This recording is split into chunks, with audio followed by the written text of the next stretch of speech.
Welcome to the Lineman Lounge, hosted by Mike and Evo, calling their shots and being outlandish.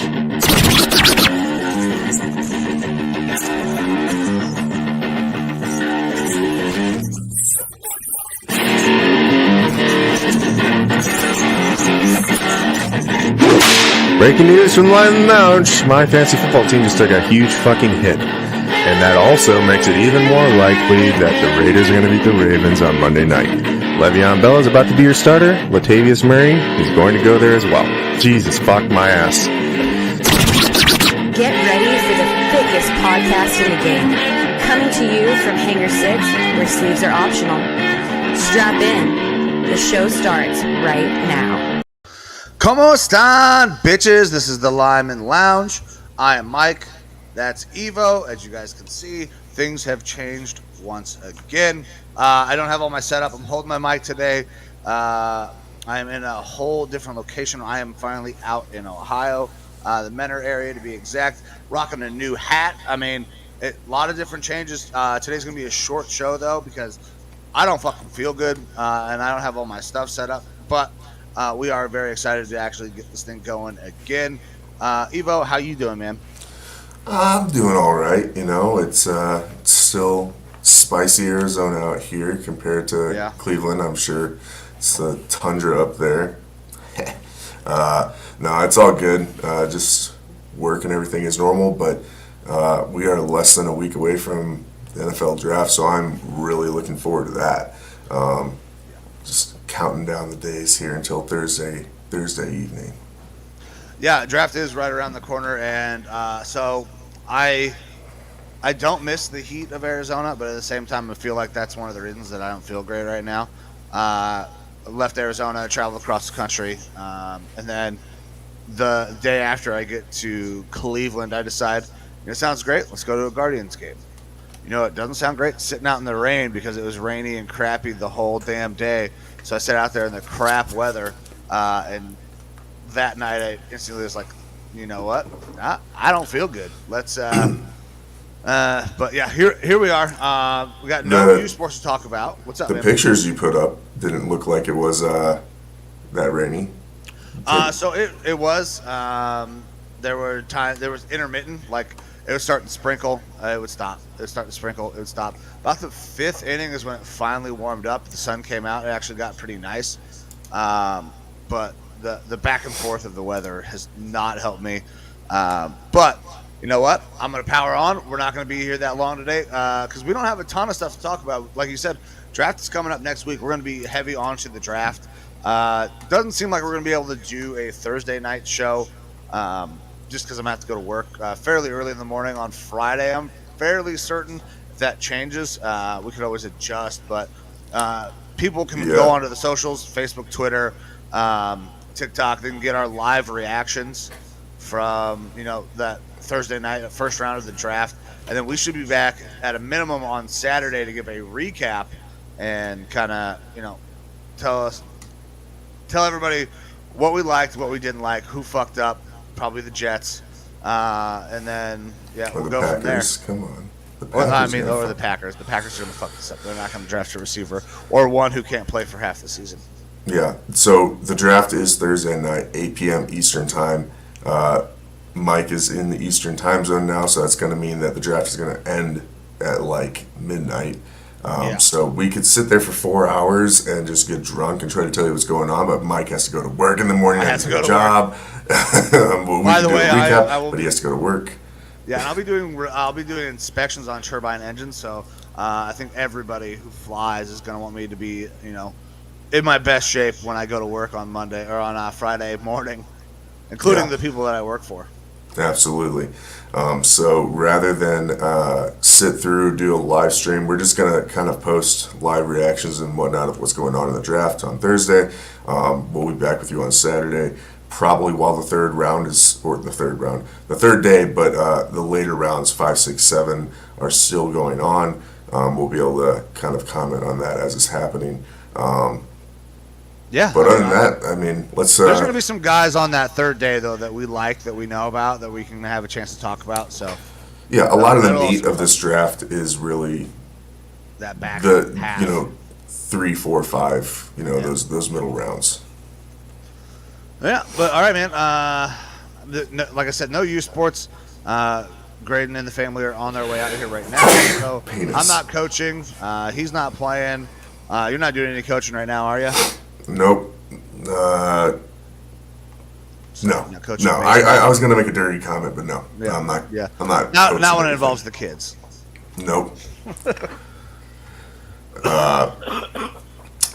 Yeah, with that, I guess we can go ahead and jump into the show. So, kind of starting off tonight, we've actually got a fight going on. A little boxing match. Tyson Fury is facing a white guy who's not white. Not white. But his name is White. And Mike and I were talking about this before the show started. We don't know who White is. I don't know shit about this guy, but I know Tommy Fury. And Tommy Fury is one of the greatest heavyweight boxers of all time. Tommy was on, was it Pat McAfee's show yesterday or this morning? One of the two. And was like, listen, I'm going to go in there. I'm going to finish this guy before the end of the fight. This is not going to a decision. After I put him down, I'm going to walk my ass out of the ring, not even wait to get my hand raised. And I'm going to walk off into the sunset. And he absolutely can, because he is one of the greatest heavyweights of all time. Like, I don't know how that's really disputable at this point. He's been so competitive, so good for so long. I believe he's still undefeated. I have to pull up his record. Tyson Fury is 31-0-1 with 22 knockouts. But it is a challenge of his title tonight. I did just pull up a little bit here on Dillian Whyte, who he's a British boxer, used to be a MMA fighter as well. Okay. 4 of his last 8 fights have gone to the scorecard. 2 of those are against no. This is Fury. So for Fury, 4 of his last 8 fights have gone to the scorecard, but they were against elite heavyweights like Deontay Wilder and Right. And that's the only reason that he has a that 0-1 in there. So that split decision with Deontay Wilder, where either guy could have technically won. I thought Wilder had killed Fury at one point, but he was able to stand up. So that's the only blemish on his record. I mean, he's fantastic. I'm sure White is a very good fighter, a very good boxer in his own right, but he's not Tommy Fury. I mean, this is a guy I've never heard of. Now, that other dude, who's a Ukrainian guy, right, who just won another heavyweight title, because there's like 3 or 4 of them at this point. He's obviously not going to be fighting. He went back home to help with the war effort in Ukraine. So that is a fight that I could have watched, that I would have watched. This one, I mean, I expect Tommy to kind of walk out of this no problem unscathed. Yeah. Everything's, odds are Fury's going to win. Odds are actually pretty decent for Fury to win by TKO or knockout. I believe they're minus 150 as of right now. And that's kind of, I think, what everyone's come to expect, is that, Fury just starches people, and he's probably going to pull an Amber Heard and shit right on Dillian Whyte's bed. So thank you for putting that reference in here. Thank you. Absolutely. What's up, dog? David Weideman commenting in. What up, Dave? Old $20 is $20, and Vanilla Gorilla. He's got it all, man. Yep. But yeah, I don't expect to see too much here. I mean, he's gonna shit right on his pillow. Mm-hmm. But I feel like that's producer Amber, who's driving, should not be sending messages on her phone. Jesus Christ. Yeah. Yes. Dillian Whyte's probably going to. Nope. That was Byron. Byron Martin, the guy who is allowing me to stay in this beautiful home, is where I'm at right now. Half expecting him to walk by with no bottoms on. No, he is still at work. I'm at the house by myself. I actually just put bottoms back on, seeing as how I had the entire house to myself. Hopefully there's no cameras. Well, there's one right now pointed right one at you. for sure. Well, however, I mean, I got the pants back on. Yeah, absolutely. All right, so there's that fight tonight. If you're looking to get into a little bit of gambling action, or want some sports to watch tonight, but you're going to have some other options for sports as well. We also have the NBA playoffs happening right now, and that is an option for you to watch tonight. Again, Mike and I talking a little bit before the show. My Minnesota Timberwolves made it in the play-in and are currently 1-2 against the Memphis Grizzlies. 1-2 against the Memphis Grizzlies. God, I almost did it fucking again. But I personally won't be watching that. So I was paying attention to the Timberwolves and obviously rooting them on. I don't care about the whole. I don't even know if you want to call it a controversy, but I know that you had Chuck and Shaq going at them for celebrating their play-in win like it was a championship. Whatever. Like, I mean, let them have. The fans were fucking going nuts and stuff too. Like, we need that in Minnesota sports, especially with basketball, because we've not had some good teams, and they are a relatively fun team to watch. They're kind of unbridled, but the problem is that I was at work. I was like, hey, they're playing. I believe they're winning. I'm going to pull up the game. I see that they're up by 20-something points. I'm like, that's awesome. And as I'm watching, their lead just completely dwindles to nothing in the second quarter. And I was like, all right, well, I'm going to put this down. I got to go do an engine run-up, kill the feed, go do the engine run-up. Later on, get in my truck to go get some food, turn on Sirius radio, and I'm listening. And they're up by 20-something again. I was like, all right, cool. And as I'm listening, lead just starts to dwindle. I was like, I need to stay away from this fucking team. I just can't watch this. I think I've talked about it on the show before, where it feels like sometimes even with the Vikings, like I can't watch them because when I start watching, things start going to shit. Like I'm bad luck. So I turned off the game, and they did end up losing. So that kind of sucks. Another game in Minnesota tonight, I believe. Hopefully to tie the series up, and if they don't, obviously that's pretty much all she wrote. So. Yeah, I mean, I have not got into the playoffs yet. I have not started watching any of this, but this is the first round of the NBA playoffs. They're typically not very fucking good to begin with. I mean, Dallas is a surprise right now, being up 2-1 on Utah. Utah's supposed to be fantastic. Your boys blowing a 27-point lead the other night was tough. The Suns are very good, but they look like they're going to be out without Devin Booker for a little bit. So that's going to make it very tough on them, but they should be able to get past this first round. The only thing that I really enjoy seeing right now is that Boston is beating the absolute piss out of the Nets.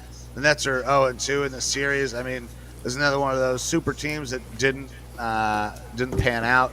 Kyrie, KD, they had James Harden. They had to trade him away because there was a bad relationship. Who could have predicted that happening? Kind of like what happened with the fucking Lakers.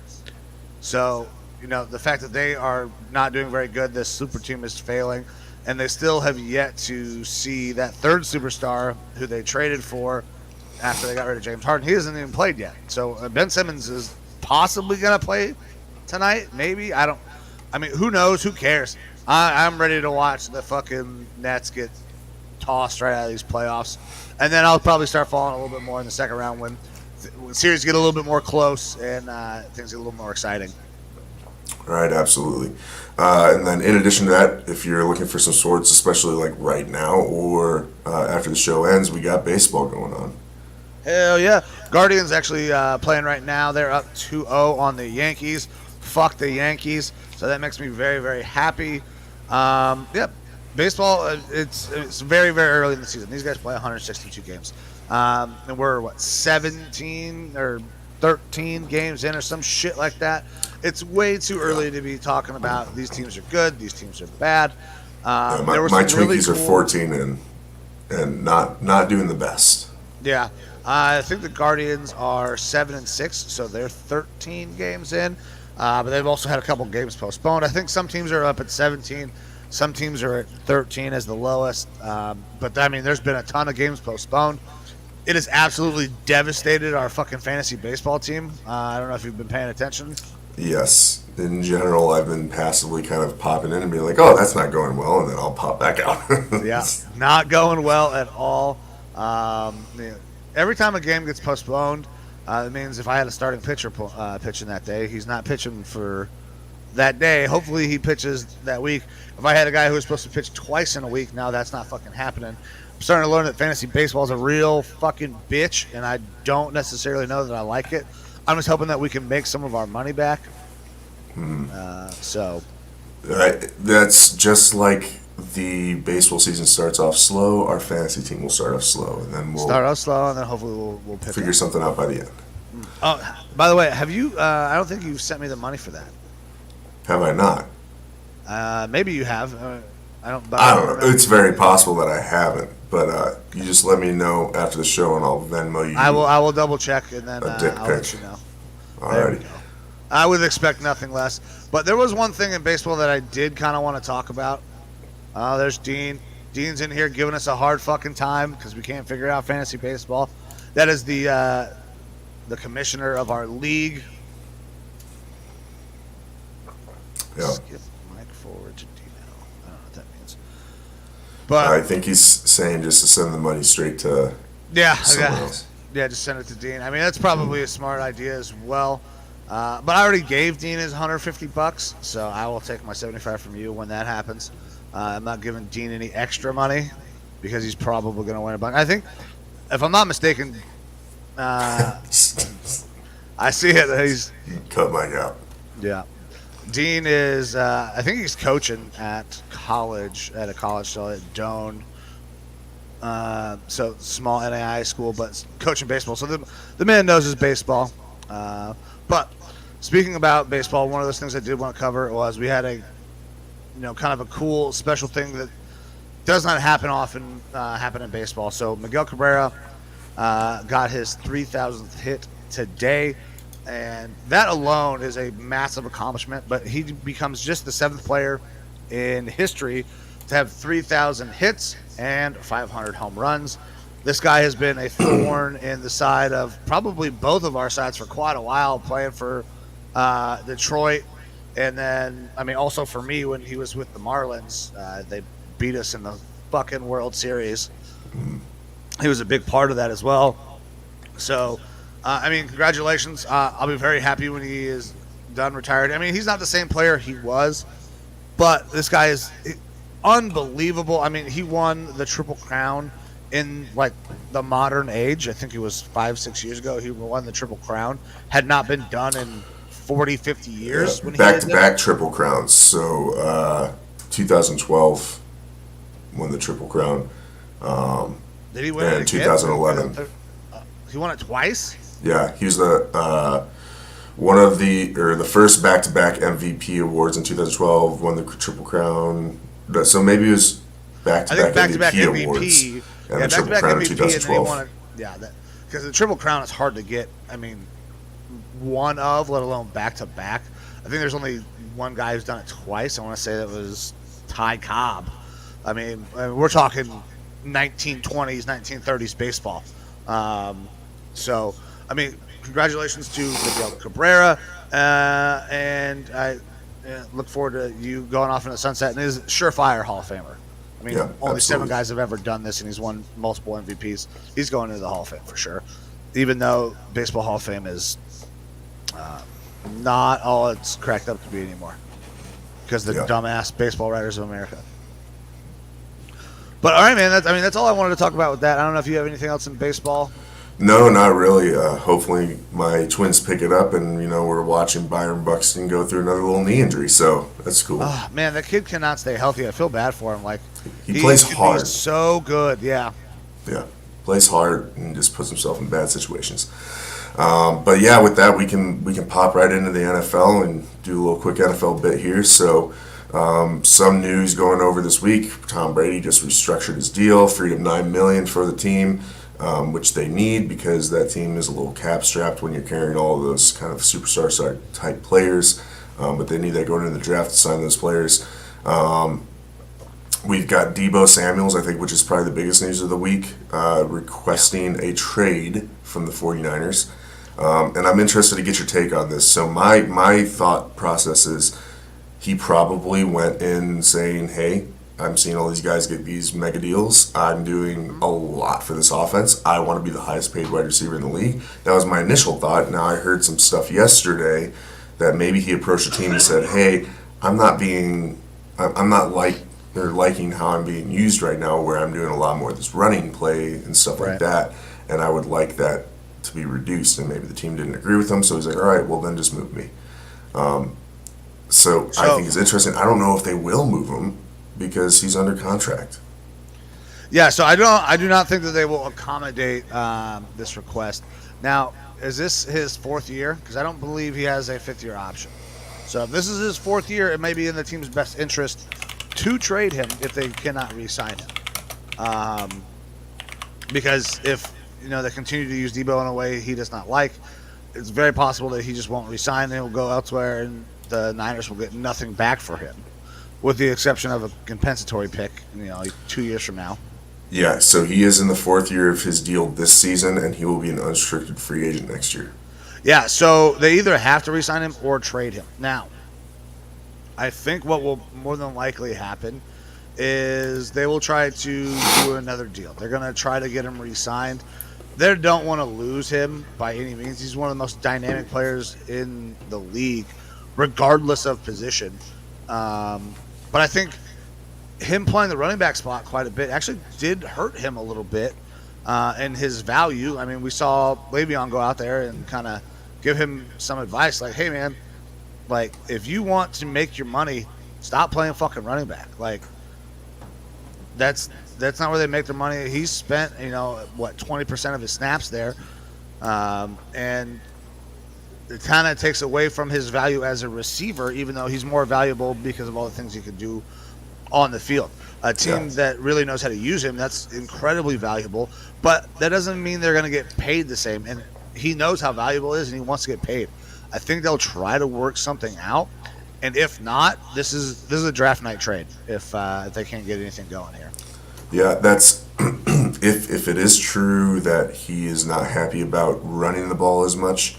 That sucks as like a 49ers fan and as a fan of the NFL, because watching that kind of transition from some of those utility players, just pure wide receivers, to more of a utility guy like a Cordero Patterson or now Deebo, where they can kind of do it all. That's really fun to watch, and it makes the offense dynamic and very dangerous. So it's a part of the game that I like. However, as a pure running back, you don't get paid, and your career longevity goes down the toilet. But because he's able to do all that stuff, I feel like you pay the guy for what he can do. Like, you pay him as a very good wide receiver and a little bit extra because he's providing so much to your offense. Like, that's, if the 49ers are smart, they're going to be like, "Hey, this is how we want to use you." But maybe they structure the deal somehow, kind of like Taysom Hill, where percentages change, and if you're, X amount of times running the ball or something like that every year, it's going to bump your salary up even further. Not something that drops his salary, but something that bumps it up, because, like we said, running back salaries are generally not lower. high, right? So something like, hey, if you have X amount of run plays, this starts to increase your salary higher. Pay him as one of those more top wide receivers, and then something that modifies it and takes it higher. And then because of the injury possibilities, you got to add in more guarantees to it. If they want to get a deal done, you got to fork over the money for a guy like that, because he's very unique in his skill set. What did Devonta get? Did he get $30 million a year? Something like that, or 32. Yeah, I think he's in the 30 range now. I think Tyreek is what? Did he get 30? Higher. Higher? I'm pretty sure. Okay. I'm pretty sure Tyreek is now the highest paid. So Devonta Adams,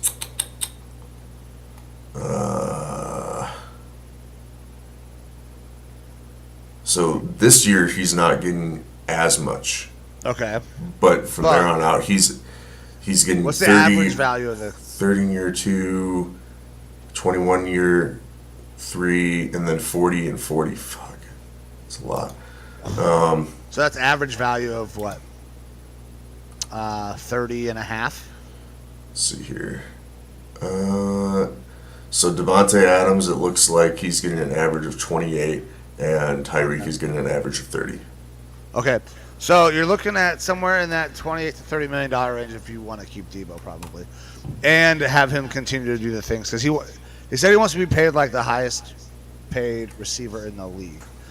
I don't know that if you're going to justify him getting more money than a Devonta or a Tyreek, but if you get him in that ballpark, you get him 28, 29, somewhere in that range, you say, hey, listen, we're going to do this, and you can do it on a short-term contract as well.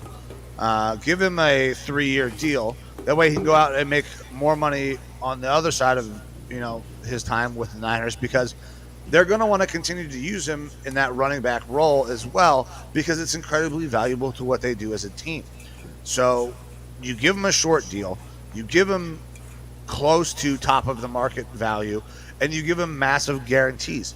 You say, I'll give you 3-year, what's that, 85 or 3-year 88 with 65 of it guaranteed. I mean, I think that gets done. 66 guaranteed, $22 million a year guaranteed. I mean, that maybe works. That gets him to re-sign, gets him comfortable staying and potentially still playing that running back role.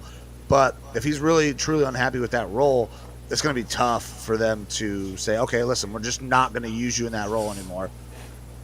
Yeah, that's actually something that I had been meaning to bring up and hadn't. I actually found out something a little bit about NFL contracts and guarantees in the past couple weeks that I think is interesting. So back in the day, players, if they were guaranteed money, the owners didn't have to necessarily have that money. They could just put a guarantee in a contract. This is years and years and years ago. Mm-hmm. And then you'd have teams that were mismanaged, not well run, and they couldn't end up paying these players the money that they're supposed to. I know Denver Broncos had issues with this in the past. Yeah. So it went into like an escrow, didn't it? Yeah. So what happens now is because of this new rule, if a player is guaranteed money, that guaranteed money has to go into escrow from the ownership. Yeah. That's not necessarily just fluid funds. So if you're having, $100, $200 million in guarantees for players on your entire roster, all this money's going into escrow. The owners are having to fork that money over now. Yeah. Which is awesome, by the way. Which could hurt. It is fucking terrifying with how much we just gave to Deshaun, but. Well, so this is the issue though, is that, Treader, who's president of NFLPA and stuff like that, and in general, I guess, players do not like this rule anymore. It was initially instituted to protect the players so that way they could get their money in a guaranteed contract and they wouldn't have to fight for it and litigate for it later. But it's going to force you out of some places. But yet now it is causing issues with contracts where, players, I guess owners are not necessarily as much against, and teams are not necessarily much against the guaranteed contracts other than the fact that they have to put that money up into escrow right away. So players, obviously like Kirk Cousins got that fully guaranteed deal a couple years ago. Players are wanting more fully guaranteed contracts, and that's really going to lure them because they understand that this is a game where they could be playing one day and not the next. They could be done for their career. So offering up guaranteed contracts, and the players have even put this out as part of a bargain. Like, I'm willing to take less money if it's all guaranteed. Give me all guaranteed, yeah. Yeah. Because that provides them safety for their future. And it makes sense. There would have to be some, obviously major changes in contract structuring, but that's something that I guess we're probably going to be seeing here in the next couple of years, that the NFLPA is going to be fighting in the offseason to get rid of this rule. And I think it's something that the owners would actually be for as well, because then they don't have to put up their money in escrow. Yeah, I mean, I feel it's a win-win for both. Just put up fucking, I think he's put over $300 million, he had to have done over $300 million this year in guaranteed money. Yeah, because that's something that we didn't talk about, but your boy Denzel Ward finally fucking got redone. Just got re-signed. Yeah, to the biggest contract in history for a corner. I love Denzel. He's not the greatest cornerback in history. He's not the greatest quarterback in the league. But you know what I do like about this is we know the cap is going up. And there's a ton of GMs throughout the league who are really fucking pissed off at the Browns right now because they've done this now twice. They have given massive amounts of guaranteed money and the highest contracts to guys that they want to retain, knowing that they're getting those deals done before some of these other big-time contracts are coming up. The Browns are putting other teams in a really bad fucking spot with where they're putting contracts at. I don't want to even imagine what Lamar Jackson's contract's going to look like. Part of me doesn't really care because I don't care if the Ravens do well or not. Agreed. I hope they are terrible, but I mean, I've kind of, I think, made some of my thoughts about Lamar Jackson clear. I think that he's a special quarterback. I think he's a good quarterback, but he's not a great passing quarterback. And right. He's Mike Vick 2.0 in my eyes, and Mike Vick might have even had a better arm. Mike Vick was a better thrower of the ball. Yeah, so it's, he's going to get this stupid money, and I personally don't know that he's worth it if I'm the Ravens. Okay, so I'm not saying that he is worth it, but the contract that happened in Cleveland is going to force other contracts like that. Same Absolutely. thing with Denzel. And there are people they were talking about on ESPN, there are people in the front offices who are very unhappy with the Cleveland Browns organization for the way they have dealt with and handled the money situation this offseason, because they're just they're letting the nuts swing. They don't have to worry about it. Jimmy Haslam has money come out of his fucking eyeballs with Pilot Flying J. So we could do the fully guaranteed. We can give Denzel Ward the highest contract. We can go out. We can re-sign a Clowney, which looks like it's getting ready to happen fairly soon. And it's going to force some of these other contracts for teams that we're going to be directly competing against to shell out money that they don't have right now, because the Browns have done a really good job about manipulating their salary cap this year with, the $1 million salaries here and there and all the cap manipulation that they've been working on. Yeah. It's going to be very interesting because the cap is going up and everything. Players are going to be getting paid more because of that cap going up, but you're setting the bar super high real early. Yeah. I mean, it's the smart thing to do is to make these contracts now, knowing what the future is going to be, instead of kind of waiting and seeing. Right. Because that can get you in kind of, I guess, I don't want to call it get you in on the ground floor of these players' contracts, but I mean, there's potential for some of these contracts. I don't know about Ward's or your new quarterback being looked at in the future as good contracts, but when you see some of these players getting paid extreme amounts of money right now, in the moment, it's like, holy shit, they just paid them way too much. But a couple years from now... But 5 years from now, when those deals are expired, those deals may look, or are getting ready to expire, be like, man, they got a steal. Yeah. Because everybody knows, the owners, fucking everybody involved in the NFL, the players, that salary cap is going up massive amounts over the next 11 years. And I think the new TV deal starts this year. So that TV money is going to start rolling in, and it was a ton, of multiple billions of dollars. So the cap's going up. COVID's not killing the league. COVID is dead in the NFL. So the sky's the limit on what these contracts can be over the next couple of years. So if you do this now, you do it early. I mean, I think it's great for the Browns, and fuck the rest of the league if they don't like it. Yeah. But other than that, there really wasn't a whole lot of other news. I guess the other thing to go on with Deebo is you talked about a possible draft night trade, which I think that if he gets traded, it will be draft night. Who do you think the best landing spots would be, or who would go after him? The Cleveland Browns. I know you want that all the time. That's not going to happen. We don't have the capital. We don't have the. You don't have the money. You don't have the picks. Money anymore. Who makes the most sense? That absolutely will not do it is the Packers. Yeah. I don't think the Niners would even make that trade anyways. I mean, you're trading NFC to NFC. So you're thinking they're probably going to look somewhere to AFC? Is this where the Jets finally make their splash and get their receiver that they've been dying to fucking get? I mean, they could. The Jets, I absolutely could see the Jets being a team to do it. I think that absolutely happened. That could happen right there. I'm not against an NFC to NFC trade. I still think that could happen. A team prefers to not trade to the NFC. Right. But the team that I feel like is the best fit and has the options, the picks to move around, probably is the Eagles. They could. I feel like for one of their first round picks this year, they could possibly trade that and a later round pick get Deebo this year, and Deebo fits if they can get him to run the ball as much. Yeah. That they're a running team, and Jalen Hurts isn't a deep ball passer. I would love to see Jalen Hurts and Deebo Samuel line up in the same backfield. That would be so interesting to see. It would be, especially if they're able to go out. They trade one of those picks for Deebo, and then with the other first-round pick, they're able to go get something else as far as an offensive weapon.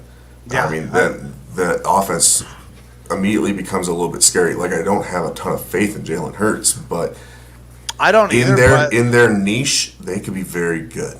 Right. So Jalen Hurts is Lamar Jackson light. Not a good thrower of the ball, but very good running the ball. He's very efficient. He's just not as athletic. He's not as dynamic as a Lamar. So he's Lamar Jackson light. So and what do? They pound the fucking rock, and then they find places to take their shots. Deebo would make that so much easier for them to find places to take their shots. You can line them up in the backfield. I think Goose would love that, but I don't know if they're going to do it. I mean, I don't trust Howie Roseman to have the stones or the brain to pull that off. Yeah, that's just looking down the draft board. That's what I think is probably the best fit, even if it is an NFC team. But it'll be interesting. I mean, I guess you can maybe see the Titans trying to go out there and get a guy, but like in such a good wide receiver they got their draft. own issues with AJ Brown they're trying to deal with. Right. Same situation. Like if you're going to trade for Deebo, why not just re-sign your own guy in AJ Brown? Yeah. Unless Who as a pure receiver, I like AJ better. I do too. Absolutely. Yeah. So I mean, I don't see there's a lot of these teams that are in those questions about what's going to happen with their receivers. AJ Brown being one of them. Once again, this is a guy who could potentially be on his way out of Tennessee unless they make something happen. Once again, the Browns are in need of another wide receiver, so I will take AJ Brown. There's a lot of. I think it's gonna be a move because Deebo has been very, very loud about this. I don't know that the 49ers are going to accommodate him with letting him choose destinations. They're going to go after what they can get the most out of. Like, give me the most capital. And that, to me, screams the fucking Jets at number 4. I mean, they're looking probably at wide receiver anyways, right? That's a very solid possibility. Yeah, I know that we've had in both of our mocks Garrett Wilson going there. Yeah. I could see a lineman going there. I think that they have a lot of needs, and there's plenty of wide receivers in the draft. So the smart thing actually probably wouldn't be to take Garrett Wilson there. And I'm actually a little bit off that take. I think that they go somewhere else. But if they were able to trade for Deebo, that might be enough for them to go out and make that deal happen. That's a known commodity, given a strong target to the guy that you're invested in Zach Wilson. It takes the worry about fucking up another draft pick off your plate, even though the Jets should have a better front office this year. We'll see. They're year 2. They're starting to catch. Hopefully, they're going to catch a stride. I mean, they blew last year's pick in Zach Wilson, but we won't actually, have that proven until later this year. Or maybe he'll maybe he'll prove me wrong. It's still entirely possible that he's going to come out of nowhere and be really good. I'm still on the book is unwritten. I want to see how he does this year with more stuff around him, and then I will be able to give my full thoughts. He had a bad first year. It was not good. Yeah. He might have had the worst year of all the rookie quarterbacks. Yeah. I mean, you can't really count Trey's because he didn't play. Correct. Yep. So, he had the worst year. Yeah. But other than that, do you have anything else NFL-wise you want to talk about? I got 3 little quick notes. One of them that I already had forwarded to you earlier in the week. So I am good. I know we wanted to get to some of that draft stuff, and then I don't know what your other 2 notes are, but let's get to those. Yeah, this is all draft related. So, For one, I know that we've talked a lot about Trent McDuffie at cornerback, especially with my Vikings picking at 12. There's, we have Stingley going out now running in the 4.3s at his pro day, so his stock is actually rising quite a considerably. Bit. Yeah. And there's a good possibility that he's not going to be available for my Vikings there at pick 12. And the next 2 options that are most commonly mocked to them are Linderbaum and McDuffie. All right, and we talked about McDuffie being a slot corner and the positional value and whatnot. And I'm actually working myself off that take a little bit. It might just be preparation for us taking right, McDuffie. just trying to make yourself feel better about the pick if it happens.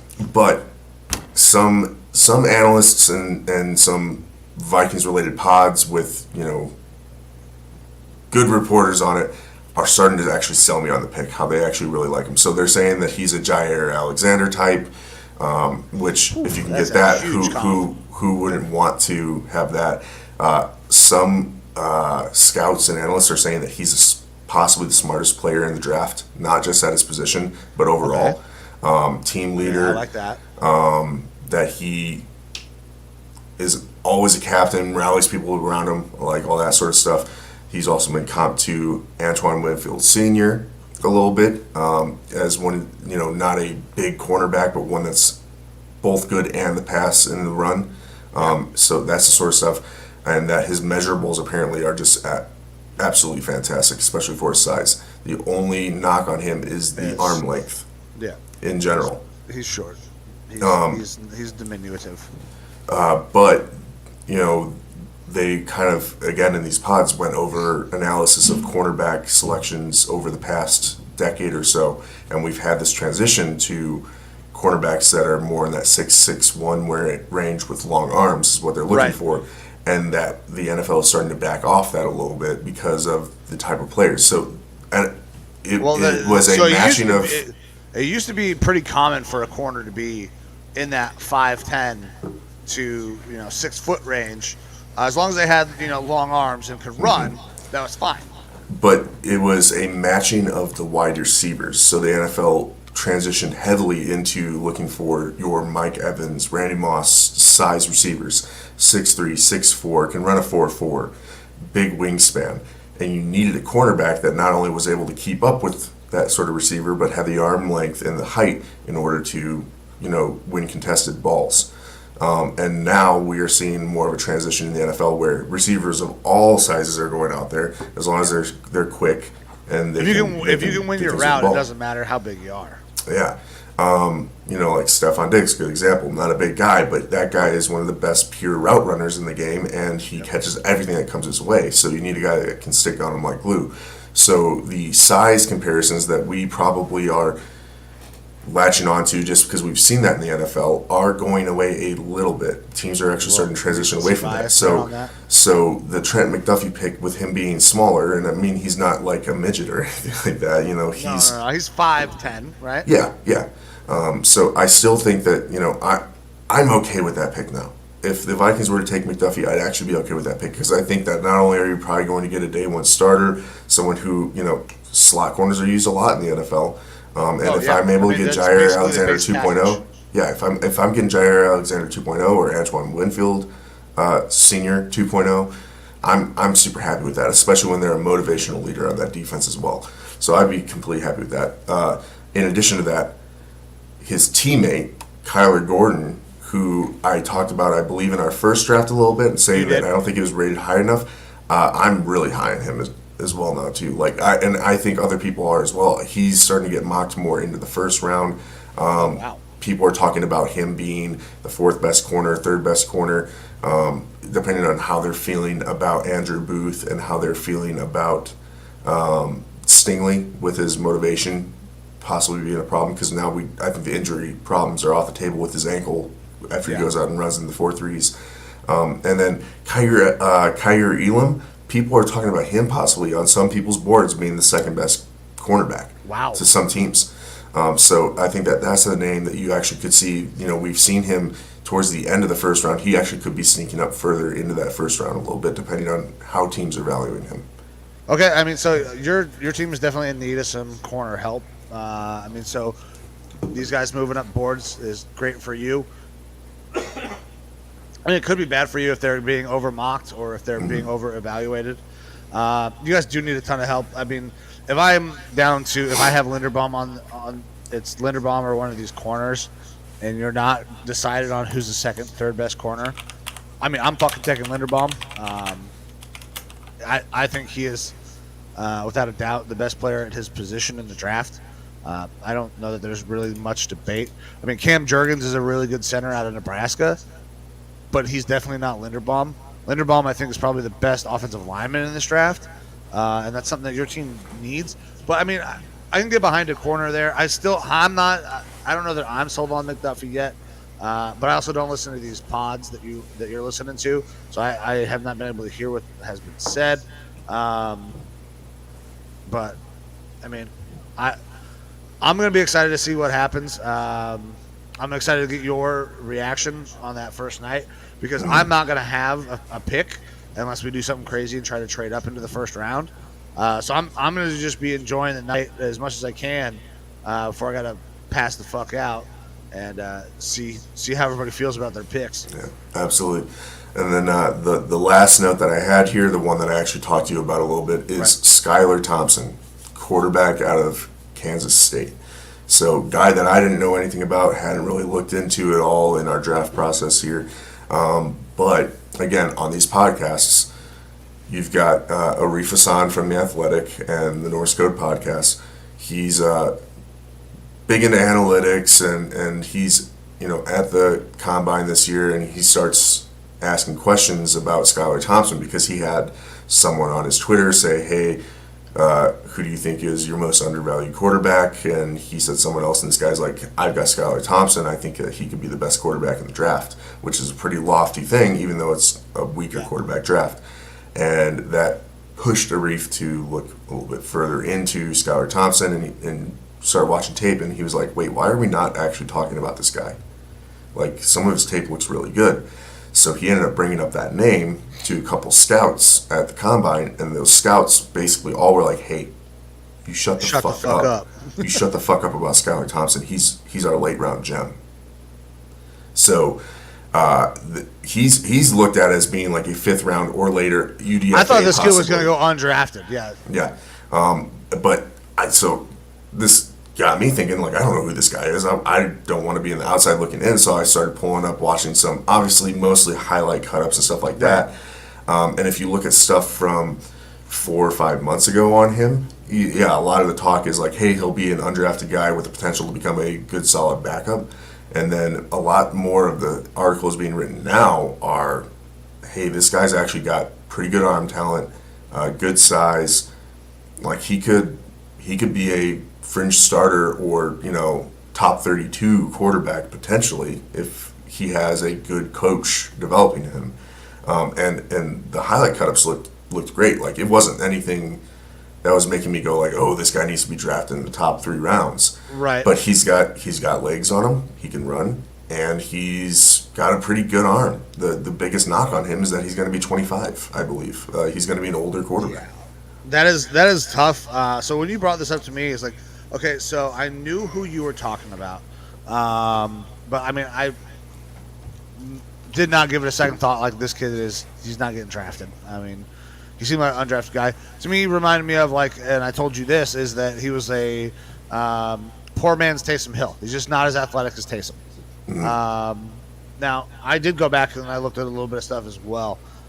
This kid's got a little bit more than I thought he did. Now, the fact that people are starting to talk about this guy is a great thing for him. Obviously, he wants to be fucking drafted.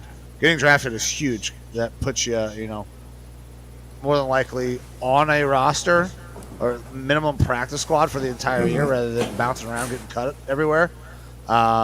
So I still think that this kid's going to need a ton of seasoning, and that's a tough sell because he's 25 years old. He is going to be an old quarterback, and I have fucking nightmares about drafting old quarterbacks. I still can't believe y'all did that. Brandon Whedon was one of the worst draft picks in the history of the Browns' terrible draft picks. Yeah. Fucking 28-year-old baseball player.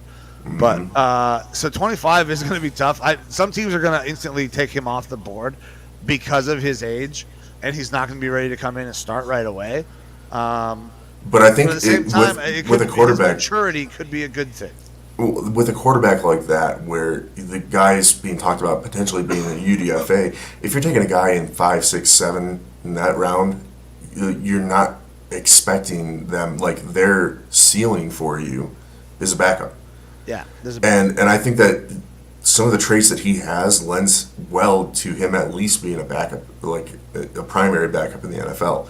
I mean, if you're looking at some of the backup quarterbacks on the NFL, like Matt Blah and stuff like that for the Lions, I believe. Some of these guys, like, they're guys that you can put out there that can run an offense, but they're nothing special. I mean, Sean Mannion for my offense right now, he's more of a coach than a player. Yeah, and Skyler Thompson is an immediate player upgrade. You know. Yeah. So if you're able to get a guy like that and have him be a solid backup quarterback for 5+ years, and quarterbacks can obviously play into their 30s if they're decent. Yep. You have a solid backup for that many years. That's worth one of those late round picks. That's a good 5, 6, 7 round pick for sure. Yeah. So I mean, but, you never know. You might fucking hit lightning in a bottle, and you get. And a that's guy the thing. Who can... That's the thing is that if you think that their ceiling is that backup quarterback, and then they outpace that, you're not going to get the next Tom Brady. But if you're able to get a guy that is one of those later round picks that is able to contribute as a starter at some point in time, then you look like a genius. Yeah, absolutely. So that's why he's more intriguing to me. I'm not trying to bang the table saying this guy's going to be a starter in the NFL one of these days, but I think that he has the potential to maybe work to that, and that he's a name that people aren't going to be following, who excites me a little bit more than some of the other late round quarterbacks. Yeah, so someone for people to watch. That's a guy that we're going to be looking for on day 3 when we're doing the show on Saturday. Is, okay, does this kid get drafted, and where does he go? Does he go to a good situation where he can kind of learn? Or is he going to a place where, like, if you get drafted to a place like a New England, while that may be great for him, it's probably not going to amount to much more than he's going to be a third-string practice squad guy, because they just got their guy. So it's going to really depend on where he goes and kind of what his situation is going to be. Yeah, absolutely. But, yeah, that's all I pretty much got, other than just sitting here kind of twiddling my thumbs waiting for Thursday. Yeah, I'm kind of in the same boat. I'm actually going to probably lay down or maybe play some video games. I don't feel great still. And sitting in this position is killing my fucking back. After that long-ass drive across the country, this is not making it better. So let's get the fuck out of here. Alrighty, man. All right, guys. This is the Lineman Lounge. I'm Mike. That's Evo. You guys can catch us anywhere on social media. We got Facebook, Twitter. You can go to YouTube, subscribe, and like the channel. We also got TikTok, Instagram, and then you guys can check us out anywhere that podcasts can be found.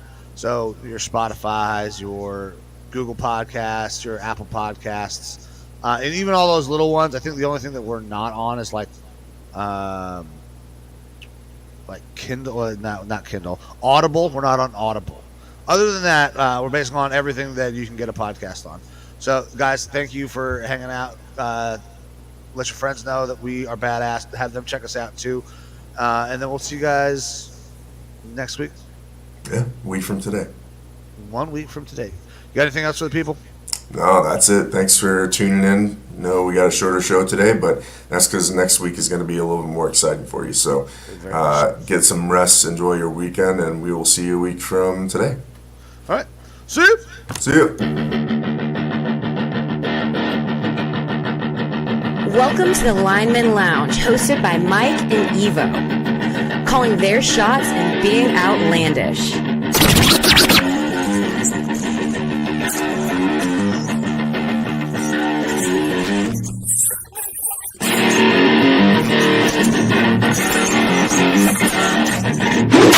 Breaking news from the Lineman Lounge. My fantasy football team just took a huge fucking hit. And that also makes it even more likely that the Raiders are going to beat the Ravens on Monday night. Le'Veon Bell is about to be your starter. Latavius Murray is going to go there as well. Jesus, fuck my ass. Get ready for the thickest podcast in the game. Coming to you from Hangar 6, where sleeves are optional.